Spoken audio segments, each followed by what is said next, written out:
1월 둘째 주 3부 예배해 주시는 하나님의 말씀은 시편 57편 1절에서 11절까지의 말씀입니다.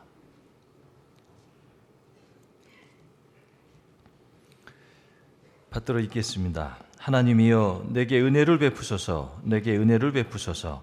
내 영혼이 주께로 피하되 주의 날개 그늘 아래에서 이 재앙들이 지나기까지 피하리이다. 내가 지존하신 하나님께 부르짖으며 곧 나를 위하여 모든 것을 이루시는 하나님께로다. 그가 하늘에서 보내사 나를 삼키려는 자의 비방에서 나를 구원하실지라. 하나님이 그의 인자와 진리를 보내시리로다. 내 영혼이 사자들 가운데서 살며 내가 불사르는 자들 중에 누웠으니 곧 사람의 아들들 중에라. 그들의 이는 창과 화살이요 그들의 혀는 날카로운 칼끝 같도다. 하나님이여 주는 하늘 위에 높이 들리시며 주의 영광이 온 세계 위에 높아지기를 원하나이다. 그들이 내 걸음을 막으려고 그물을 준비하였으니 내 영혼이 억울하도다. 그들이 내 앞에 웅덩이를 팠으나 자기들이 그 중에 빠졌도다. 하나님이여 내 마음이 확정되었고 내 마음이 확정되었사오니 내가 노래하고 내가 찬송하리이다. 내 영광아 깰지어다. 비파야 수구마 깰지어다. 내가 새벽을 깨우리로다. 주여 내가 만민 중에서 주께 감사하오며 문나라 중에서 주를 찬송하리이다. 무릇 주의 인자는 커서 하늘에 미치고 주의 진리는 궁창에 이르나이다. 하나님이여 주는 하늘 위에 높이 들리시며 주의 영광이 온 세계 위에 높아지기를 원하나이다. 아멘.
내가 넘치네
고맙습니다. 올 한 해 저와 여러분들의 삶의 자리에 성가대가 불렀던 찬양의 가사처럼 주의 은혜가 이끄시는 한 해가 되기를 축복합니다. 너무 많이 들었고 또 익히 아는 말씀이 오늘 본문 시편 57편입니다. 특히 한국교회는 새벽 기도를 강조하기 때문에 어느 목사님이든지 간에 이 본문의 말씀을 가지고 새벽을 깨우리로다 라는 제목으로 말씀들을 많이 하셨지요. 새벽 기도하자라는 의미도 담겨져 있지만 그것보다는 왜 다윗이라고 하는 사람은 자기의 굴에 갇혀 있는 삶의 자리에서 내가 새벽을 깨우련다 라고 자기 자신에게 외치고 있을까라고 하는 것을 우리가 한번 따라가 보려고 합니다. 오늘 본문을 이해하려면 구약성경 사무엘상 22장에서부터 24장까지의 이야기를 우리가 알아야 오늘 본문을 제대로 따라갈 수가 있습니다. 그 사무엘상 22장에서 24장에 나와 있는 내용은 이렇습니다. 사울 왕이 다윗을 잡으려고 군사 3,000명을 동원하여 전국을 뒤지게 됩니다. 다윗이 도망갈 데가 없어서 이리저리 피해 다니다가 이제는 적국에까지 도망을 가는 그런 비참한 신세가 되지요. 그 적국에서도 삶의 자리가 안전히 보전이 안 되다 보니까 이제 다시 광야로 내몰리게 되고 그 광야 한가운데 있는 조그마한 굴, 오늘 성경 본문은 아둘람 굴이다 이렇게 기록하고 있습니다. 이 굴에 이제 숨어 있는 상황입니다. 굴에 숨어서 이런저런 이제 다윗이 자기의 인생을 회고하겠지요. 그 회고하면서 지은 시편이 오늘 본문의 57편이다 이렇게 기록합니다. 우리가 다윗을 이해함과 동시에 우리의 삶의 자리에서 무언가에 쫓긴다라고 생각할 때에 그 쫓긴다는 강박감이 우리에게 주는 어떤 의미들이지요. 참 비참하기도 하고 때로는 초조하기도 하고 때로는 미래가 안 보이기에 깊은 좌절을 할 수밖에 없는 그런 상황일 것입니다. 아둘람 굴로 피해 있는 자신의 처지를 되돌아보는 다윗. 내가 일평생을 하나님과 더불어 하나님을 사랑하며 살았건만 그럼에도 불구하고 나에게 주어져 있는 이 현실의 이 비참함과 처절함은 도대체 어떻게 받아들여야 될 것인가 라고 하는 그런 심정일 것입니다. 이 아둘람 굴은 짐승들이 사는 곳이다 라고 이렇게 설명을 합니다. 저렇게 입구도 좁고 그 안에 들어가면 조그마한 어떤 그런 그 사람들이 모여 살 수 있는, 이렇게 움직일 수 있는 그런 공간이 확보되는데 저곳은 광야기 때문에 주로 짐승들이 저기서 살았다 이렇게 기록합니다. 그래서 오늘 본문 4절에는 사자들이 자기를 삼키려고 창끝과 같고 화살촉과 같고 혀가 날카로운 칼과 같이 자기를 삼키려고 위협하고 있다 이렇게 기록하지요. 그리고 아울러 이 아둘람 굴은 짐승들이 기거하는 그런 거처임과 동시에 광야이기 때문에 사람들이 급하게 생리적인 어떤 현상들을 해결할 때에 뭐 나무도 없고 이렇게 가릴 수 있는 곳이 없기 때문에 이 아둘람 굴에 숨어서 아둘람 굴에 들어가서 사람들의 생리적 욕구를 해결하는 장소로 사용되었다 이렇게 기록되어져 있습니다. 짐승들이 기거하고 사람들의 용변을 보는 처소로 사용된 굴이라고 한다면 사람은 그 안에서 살 수 없을진데 다윗은 지금 자신의 생명을 보존해야 되기에 이 사람이 살 수 없는 굴 속에서 짐승과 함께 사람들이 버려놓은 배설물들과 함께 지금 기거하고 있는 상황입니다. 이럴 때에 다윗의 심정이 어땠을까입니다. 다윗의 마음은 참 탄식하고 눈물뿐이었을 것이지요. 아마 절망적인 미래에 대하여 정말 죽고 싶은 그런 심정이었을 것입니다. 그 심정을 본문 1절에서 3절까지 이렇게 표현합니다. 세번역 성경으로 제가 읽어드리도록 하겠습니다. 참으로 하나님, 나를 불쌍히 여겨 주십시오. 불쌍히 여겨 주십시오. 내 영혼이 주님께로 피합니다. 이 재난이 지나가기까지 내가 주님의 날개 그늘 아래에 피합니다. 가장 높으신 하나님께 내가 부르짖습니다. 나를 위하여 복수해 주시는 하나님께 내가 부르짖습니다. 하늘에서 주님의 사랑과 진실을 보내시어 나를 구원하여 주십시오. 나를 괴롭히는 자들을 꾸짖어 주십시오. 오 하나님, 주님의 사랑과 진실을 보내어 주십시오. 이처럼 아둘람굴에서 할 수 있는 것이 있다면 그저 하나님에게 하소연하는 것밖에 없는 그런 다윗의 형편입니다. 도망갈 것도 없고 더 이상 미래를 도모할 그 어떤 것도 신라 같은 희망도 없는 이 삶의 자리에서 그저 하나님에게 할 수 있다면, 하나님을 모른다 외면할 수 없는 다윗이기에 하나님에게 할 수 있는 것이 있다면 그저 하소연밖에 없었다라는 것이지요. 그런데 다윗이 이렇게 하나님에게 하소연을 하고 하나님 나를 도와주십시오 라고 울부짖으며 간구하다가 자기 자신 안에서 하나님과의 관계에서 새로운 깨달음을 얻게 됩니다. 그리고 그 깨달음은 다윗을 진정 다윗 되게 만들고 그 깨달음을 통하여 다윗의 행동이 놀라운 변화가 일어나는 행동이 되었다라는 것이지요. 내가 왜 이렇게 비록 내 삶의 자리가 암울하고 짐승들이 거처하며 사람들의 배설물을 보는 그런 곳에서 피신해 있지만 내가 왜 이렇게 이 자리에서 탄식만 하고 있는가? 또 내가 왜 이렇게 하나님에게, 내가 그토록 사랑하는 하나님에게 신세타령의 기도만 하고 있는가라고 하는 자문을 하기 시작합니다. 그러면서 내가 이 자리에 비록 환경은 놓여 있다 할지라도 나의 행동이 하나님을 믿는 나의 믿음에 합당하지 않다라고 하는 것을 다윗은 깨닫게 됩니다.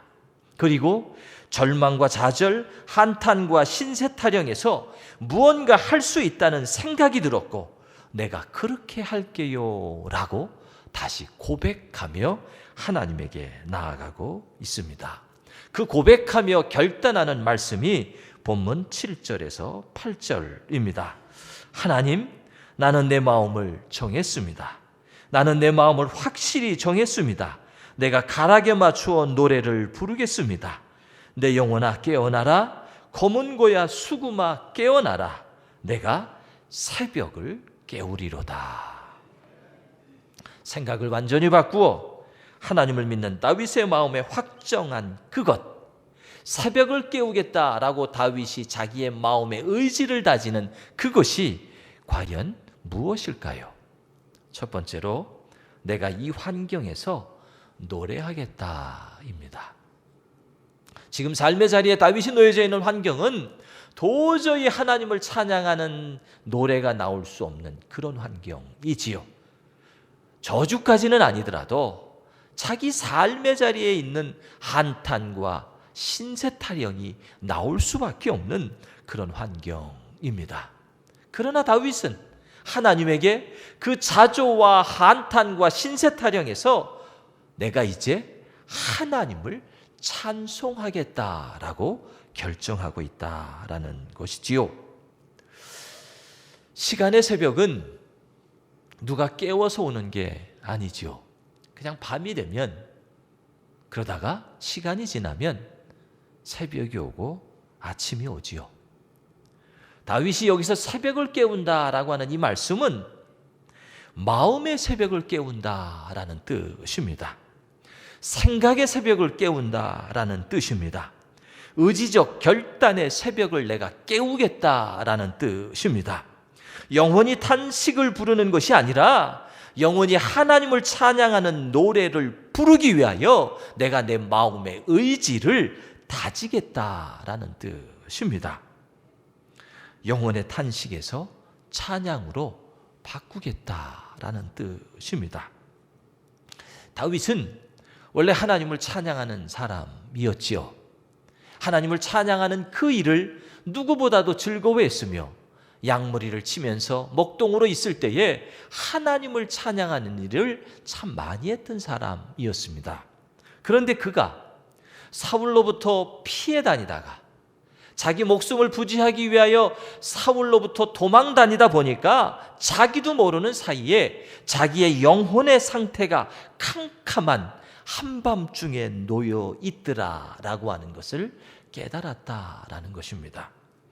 다윗은 사울을 피해 다니다가 자기의 영혼의 상태가 캄캄한 한밤중에 놓여 있게 되니까 자기도 모르는 사이에 찬양보다는 원망이 나오고 자기도 모르는 사이에 꿈보다는 현실의 암울함 속에서 자기 자신을 비관적으로 보게 되었다라고 하는 것이지요.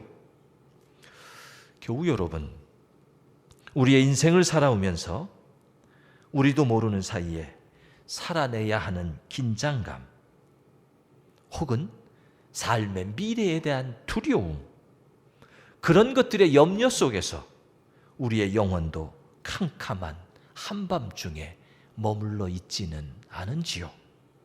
더 나아가 내 영적 상태가 영혼의 캄캄한 밤중에 놓여 있음에도 불구하고 그것을 전혀 자각하지 못하고 여전히 우리의 삶을 살아내기에 바쁘고 내 영적 상태가 밤인지 낮인지 구분이 안 가는 그런 시간의 바쁨 속에 쫓기고 있지는 않으신지요. 영혼의 상태는 그 상태가 시간 지나면 아침이 오듯 자연 해소되는 것이 결코 아니라는 사실입니다. 반드시 본인의 의지로 깨어야만 영혼의 캄캄한 어두움의 상태가 회복되어질 수 있다라는 뜻입니다. 좌절과 불평 아니면 남의 탓으로 돌리던 인생이었다면, 또 자조와 더 나아가 그저 우리의 삶의 환경은 이 사람 저 사람 붙잡고 내 얘기 들어달라고 하소연만 하는 그런 형편에 머물러 있다면 올 한 해 저와 여러분들 스스로가 우리의 영혼을 깨울 수 있는 그런 한 해가 되기를 축복합니다. 눈을 들어 하늘을 보면 언제나 나는 새벽을 맞을 수 있다는 것이 오늘 시편을 통해서 우리에게 말씀해 주고 있습니다. 찬양을 통해 자신의 의지와 믿음을 깨운 다윗은 두 번째로 그렇게 자기의 마음을 확정하게 되자 마음 깊숙한 곳에서부터 불편과 원망과 자조가 아니라 감사가 나오기 시작합니다. 본문 9절입니다. 내가 만민 가운데서 주님께 감사를 드리며 문나라 가운데서 노래를 불러 주님을 찬양하렵니다.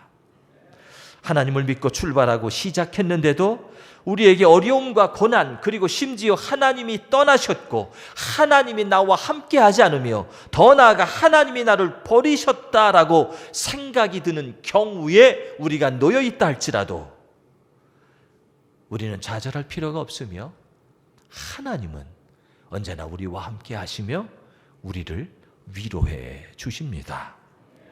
골로새서 1장 27절에서 28절입니다. 하나님께서는 이방 사람 가운데 나타난 이 비밀의 영광이 얼마나 풍성한지를 성도들에게 알리려고 하셨습니다. 이 비밀은 여러분 안에 계신 그리스도요 곧 영광의 소망입니다. 우리는 이 그리스도를 전합니다. 우리는 모든 사람을 그리스도 안에서 온전한 사람으로 세우기 위하여 모든 사람에게 권하며 지혜를 다하여 모든 사람을 가르칩니다. 왜 이 감사의 고백이 중요하냐 하면 이 감사의 고백을 통하여 다윗에게서는 아무것도 없는 자신의 행동 속에서 다시 한번 하나님의 영광을 구하는 행동이 나오기 때문입니다. 본문 11절입니다. 하나님, 주님은 하늘 높이 높임을 받으시고 주님의 영광 온 땅 위에 떨치십시오. 이것이 다윗이 깨닫고 감사로 나아가며 자신의 행동으로 결단한 말씀입니다. 그리고 이제 아둘람굴에서 피해 있는 신세가 되었지만 이 말씀이 다윗의 소원이 되었습니다. 저와 여러분들도 올 한 해 하나님의 영광을 위하여 라는 이 말씀이 저와 여러분들의 소원이 되기를 축복합니다. 다윗은 굴로 쫓겨와 있는 상황에서 자기 자신이 깨달음을 통하여 왕이 되게 도와달라고 기도하지 않았습니다. 그는 개인적 욕심 때문에 오직 하나님의 영광이 가리워지지 않도록 오늘 본문은 기도하고 있습니다. 다윗이 오늘 우리와 극명하게 다른 점이 있다면 그것은 다윗의 기도가 자기의 신세나 안녕을 통한 개인의 입신양명만을 구한 것이 아니라 자기의 인생 전체를 통하여 하나님의 영광을 구하고 있다라는 뜻입니다. 삶이 어려우신지요? 아니면 조금 남들보다 삶이 행복하신지요?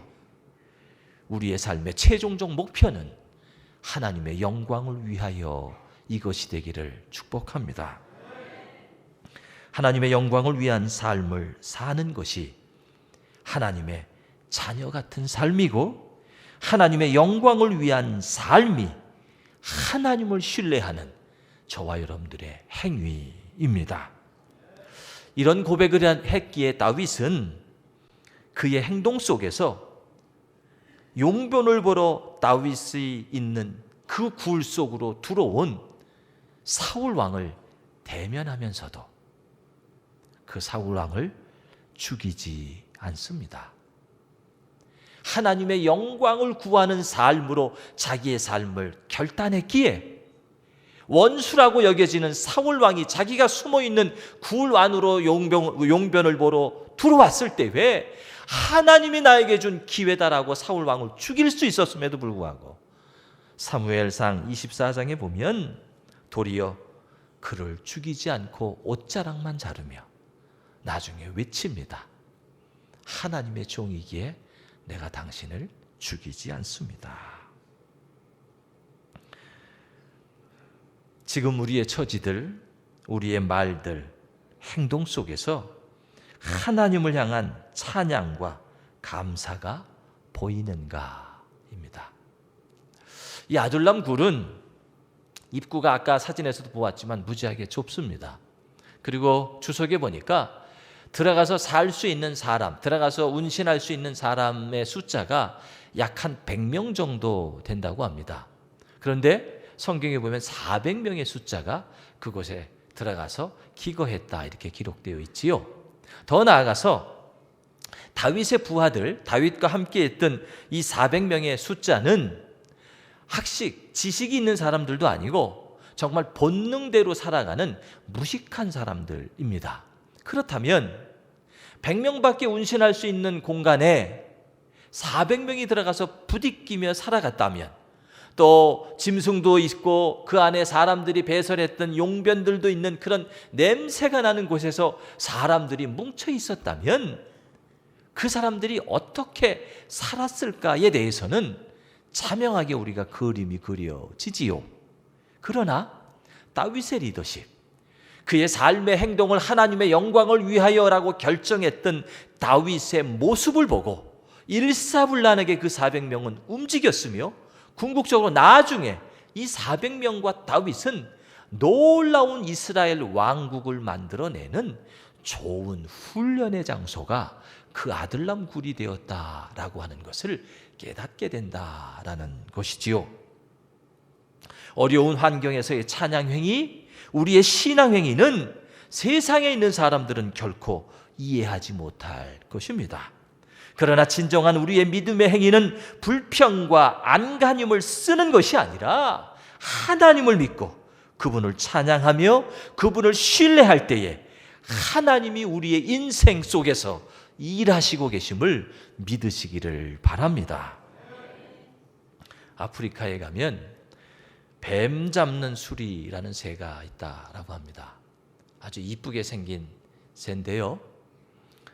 이 새는 하늘을 날다가 땅에 있는 이제 뱀이라든가 아니면 두더지라든가 이런 것들 먹잇감을 발견하게 되면 이제 땅으로 내려와서 그 먹잇감을 발로다가 이렇게 저 그림에 보이죠? 저 긴 다리로다가 뱀이나 두더지나 이런 것들을 이렇게 낚아채고 또 죽이는 동영상을 보니까 아주 이 발의 힘이 무지하게 센 그런 새입니다.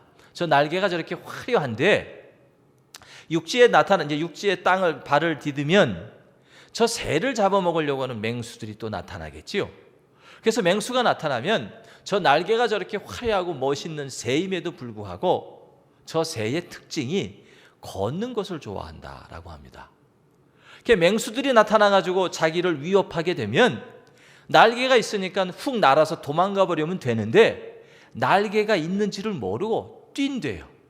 그러면 사나운 맹수들이 더 빠르니까 어리숙게도 그 맹수에게 잡혀 먹게 된다라는 것이지요. 하나님께서 저와 여러분들의 인생을 담보하시고 어떤 환경에서든지 간에 우리에게 날개를 달아 주셨는데 우리가 저 뱀, 잡이, 수리처럼 날개 가진 모습을 놓치고 있지는 않은가입니다. 로버트 슐러 목사님의 설교집 가운데 절벽 가까이로 나를 부르셔서라는 글이 있습니다. 주님이 나를 절벽 가까이로 부르셔서 나는 다가갔습니다. 절벽 끝에 더 가까이 오라고 하셔서 나는 두렵지만 가까이 다가갔습니다. 그랬더니 절벽에 겨우 발을 붙이고 서 있는 나를 절벽 아래로 밀어버리셨습니다. 물론 나는 그 절벽 아래로 떨어졌습니다. 그런데 나는 그때에서야 비로소 알았습니다. 내가 날 수 있다는 사실을. 2020년 새해가 시작하고 두 번째 주일을 맞고 있습니다. 계획대로 시간들을 사용하고 계시는지요? 특히 신앙적 영역에서 어떤 결정을 했으며 어떤 각오를 가지고 일 한 해 믿음으로 승리하기를 원하시는지요? 오늘 시편 57편을 통하여 다윗이 자기 자신을 향하여 마음의 새벽을 깨우겠다라고 다짐하며 나아가는 것처럼 이 한 해 저와 여러분들의 영혼의 새벽을 깨우며 나아갈 수 있기를 축원합니다. 기도하시겠습니다. 하나님 아버지, 저희들이 새해 두 번째 주일을 주회전에서 지킵니다. 아직도 우리는 우리의 삶을 우겨싸고 있는 여러 가지 어려움들 앞에 우리가 갇혀 있으며 그 어려움들만을 극복하기 위하여 전전긍긍하는 모습입니다. 하나님, 오늘 주신 말씀처럼 우리의 영혼의 새벽이 깨워지면 우리의 인생살이에 일어나는 모든 문제들은 그 어떤 것도 문제가 되지 않는다라고 하는 사실을 오늘 말씀을 통하여 위로받습니다. 다시 한번 우리의 영혼의 새벽이 깨워질 수 있도록 우리가 다짐하며 출발하는 이 주일이 되게 하여 주시옵소서. 예수님의 이름으로 기도하옵나이다. 아멘.